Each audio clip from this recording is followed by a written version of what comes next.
Welcome to the Live Squawk podcast, where professional traders, investors, and market insiders get the unfiltered insights that matter most. Stay ahead of the curve with expert interviews and exclusive market commentary.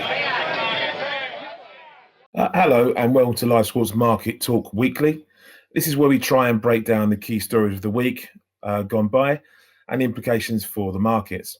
We'll also take a look at the week ahead, and we'll try and give you a heads up to what you should be looking out for. I say we because every week I'll be joined by a market expert in their field.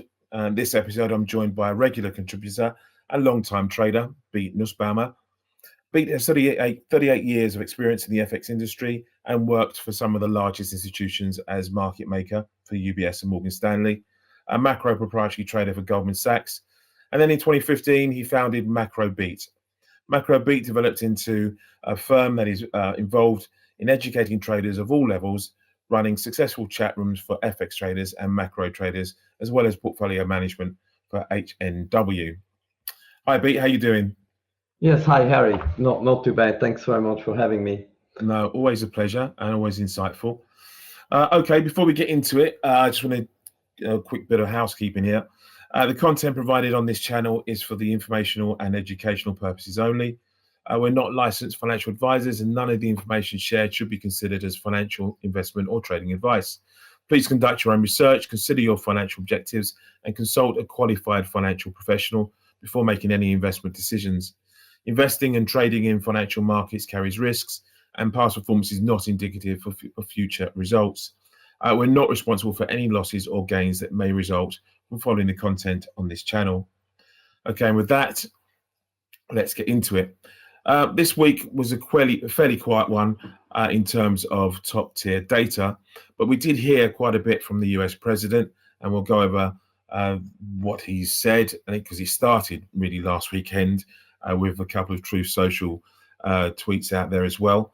But in essence, what he's done is he's brought forward some new tariffs and trade moves. There's a 35% tariff now on Canadian imports. This was back in on yesterday and today.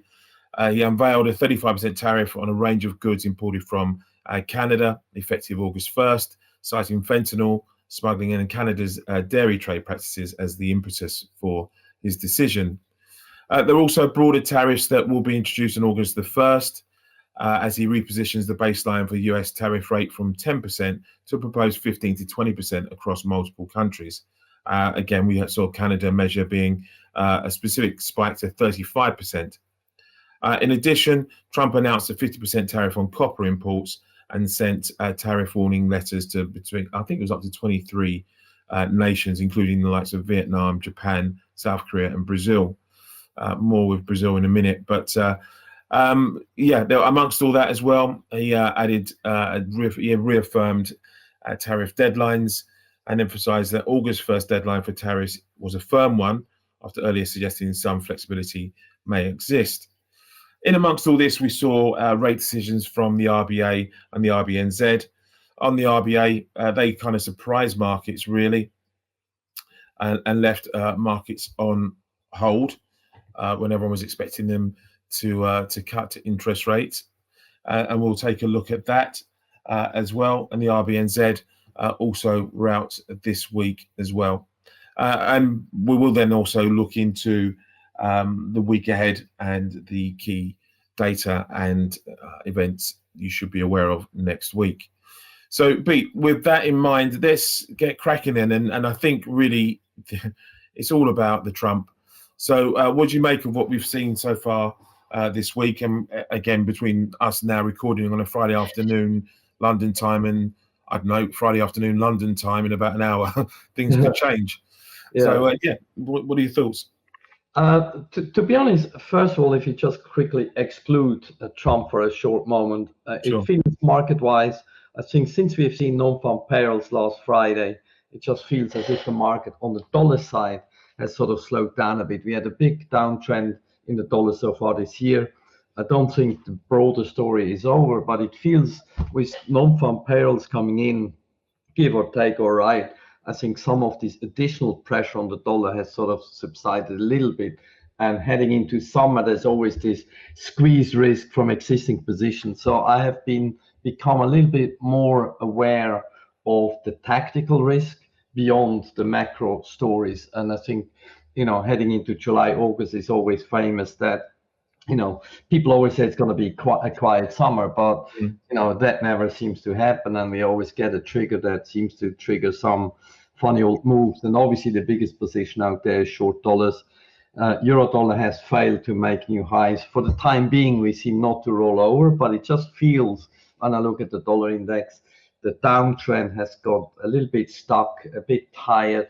The reason I think we haven't squeezed yet is because the market does believe in the overall story. But, as much as I do, at some point when we sort of fail to progress, then we might just have a tactical squeeze. So that is definitely something I'm watching. Mentioning Trump, I think we briefly chatted beforehand. It just creates so much uncertainty out there that the market almost also turned into a sort of ignorance, in a way that they just go like, what, we've seen the taco story, big mouth, shock and awe, try to push people into trades, then, kick the can for another 4 weeks, and so on and so forth. So the actual tariff announcement have actually been very muted. If you look at things like the yen and other markets, it almost feels like there's risk on out there when actually it should be risk off. It's a very weird situation. I've never really seen anything like this in many, many years, where the market almost turns into individual pairs, to individual scenarios, to like, there's no correlations out there anymore. You have like, gold and silver rally like crazy, as if it's the next sort of worry out there. And then on the other hand, you look at other things. The Aussie finally rallies after it's been depressed for so long, reacting just to RBA not cutting rates. But on the same time, the Aussie should actually start to get worried in the run up to August 1st about all the tariffs. So it's a very weird environment. And as a result, what I've been doing is I sort of reduce a lot of the macro risk. As we said, the dollar trend has been starting to stall a bit, and I've started to focus more short-term, more opportunistic, micro trading if need be, because I think the whole bigger scenario is very, very difficult to read. And then we can talk about the daily attacks on Powell, and all for the wrong reasons as well, I personally feel. So yeah, I'm a bit cautious right now, because there's a lot of things we see out there that seems not to fit in.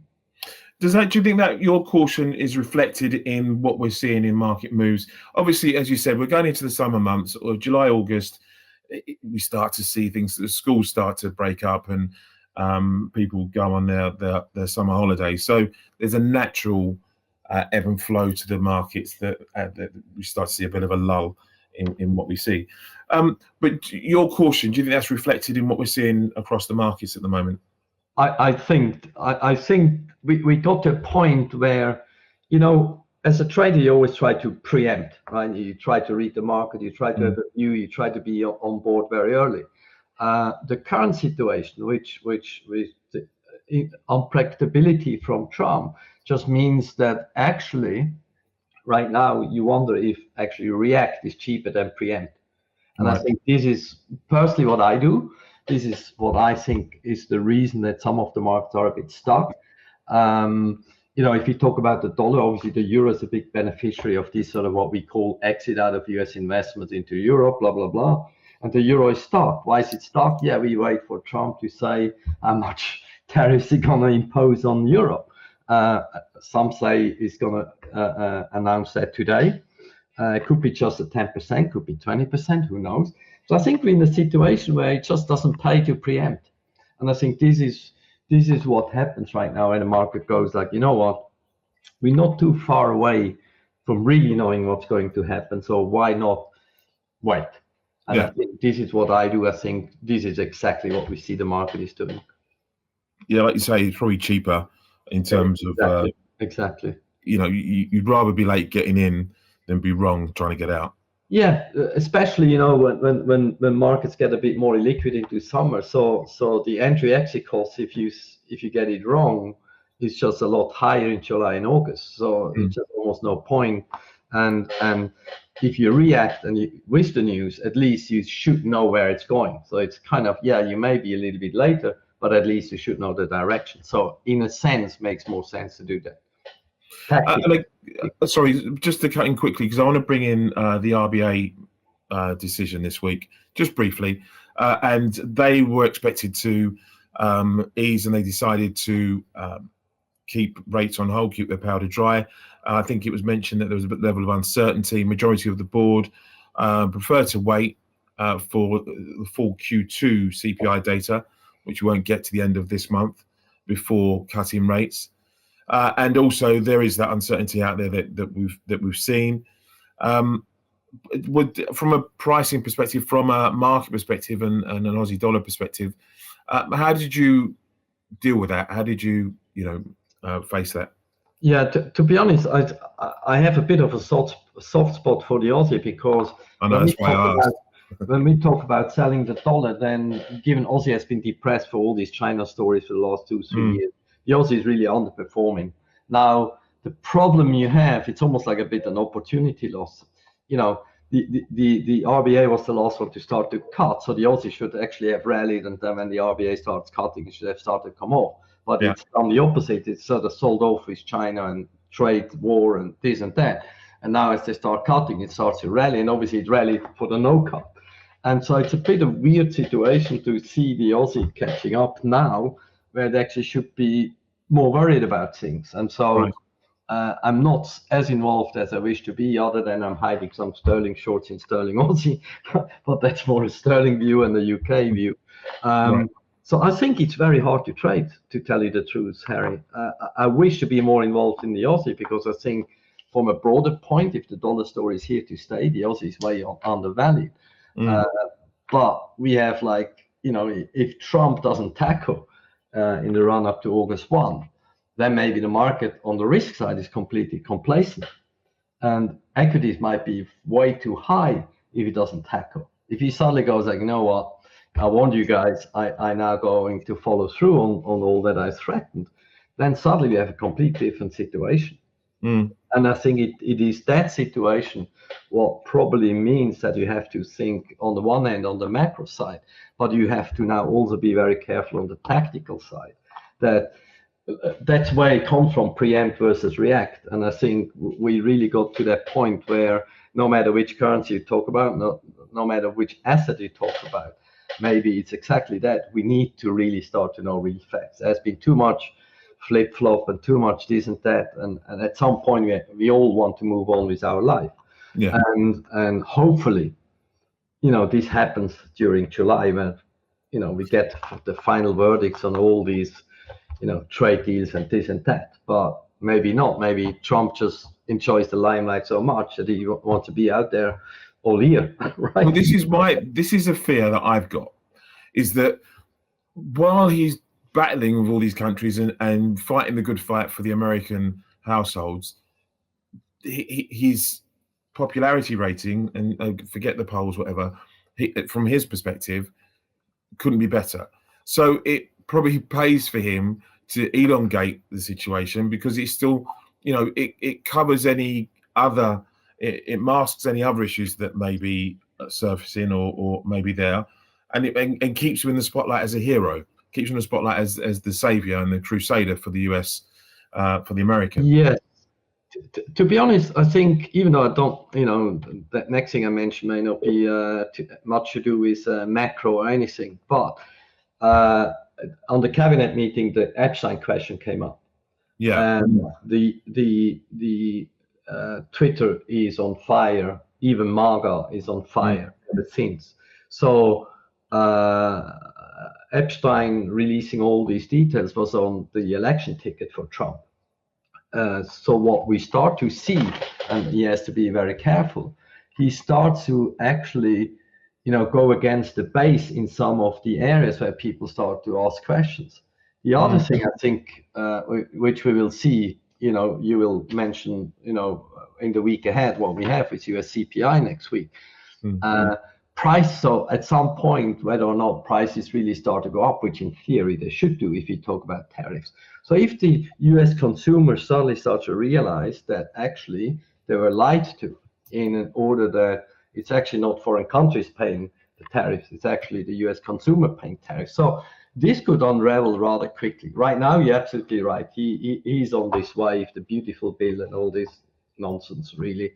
He's on that wave and he's trying to capitalize on it.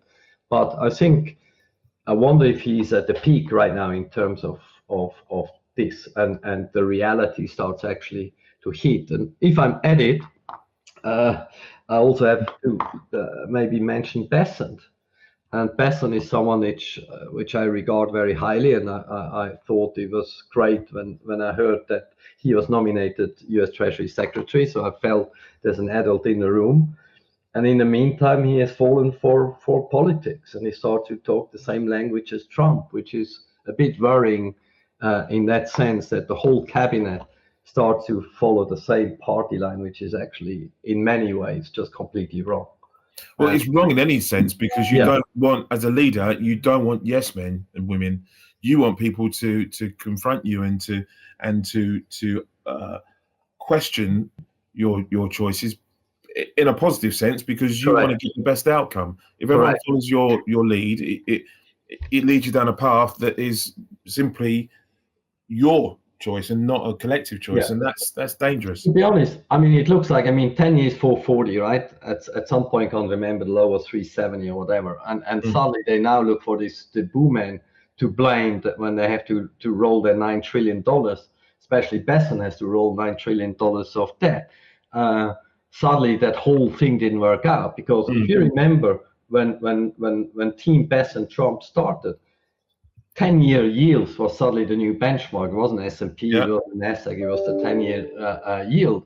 And suddenly that has sort of watered down because we made new highs in stocks. Trump started to talk about stocks. When stocks started to sell off during the tariff liberation day, he said the stock market is still Biden's stock market. So it's just, the whole thing is just bizarre. And so what doesn't work out for them right now is that all that they have done, the trust they have lost globally, if you want to go really deep, in a sense of the real or addressing the real problem, which is a lack of trust into the US as a safe sort of investment.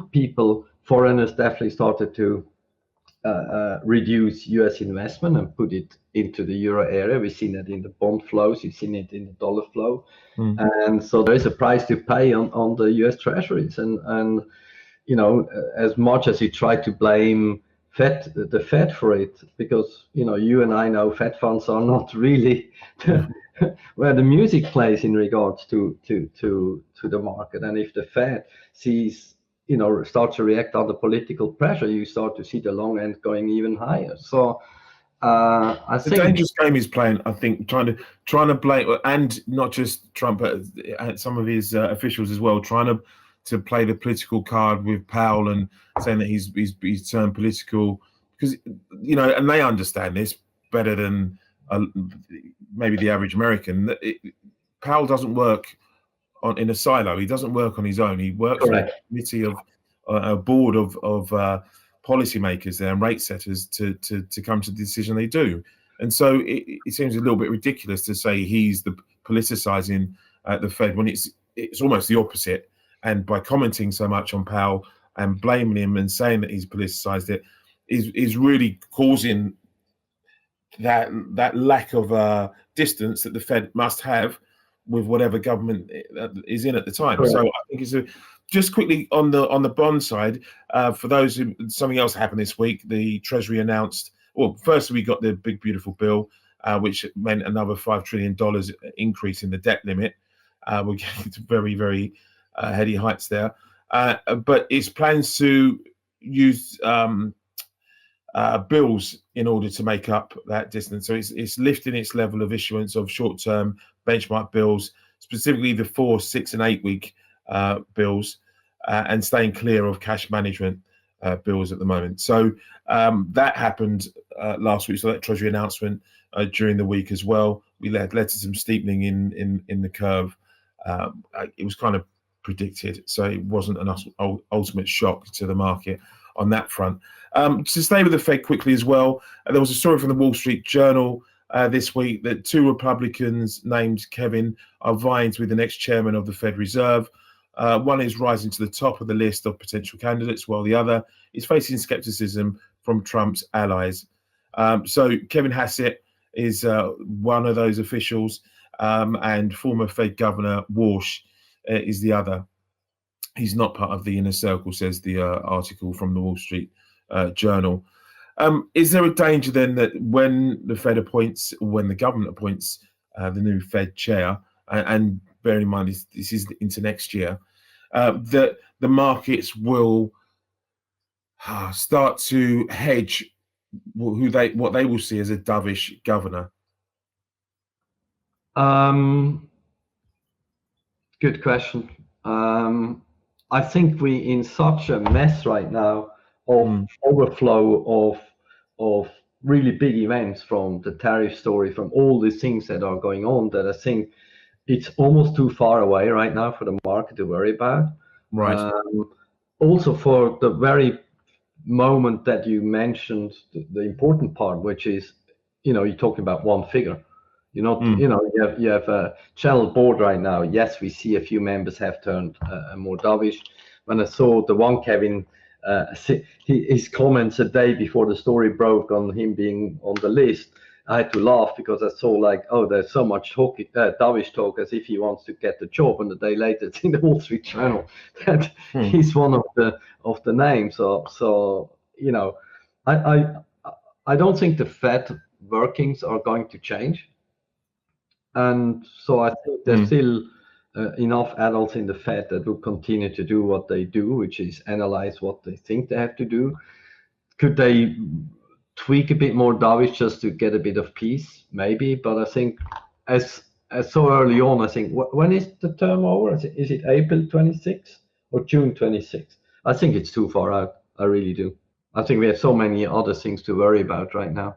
Well, we seem to have covered most of the events from last week. Just another note, a couple of banks out there raised their expectations for the S&P, Goldman Sachs being one of those, and they now see 11% rise for the S&P 500. So they've raised their S&P 500 target by 11%. Sorry, by 11%. We want to turn to the week ahead because it's a busier week than we had this week, really, in that sense, in terms of data. Monday, we've got China Jan trade data. With everything going on at the moment, it's going to be quite interesting to see how they fared on a trade basis, really. And so that's on Monday, and I think that'll get a few eyes. We've also then got later in the week, Tuesday, China Q2 GDP, again for the very same reasons. It's going to be an interesting thing to look at, where the Chinese economy is going. It's laboured over the last 2 or 3 years. And so analysts here predict a slight slowdown in the growth rates, around 5.2% from 5.4 recorded in each of the prior 2 quarters, with trade issues continuing to pressure Beijing.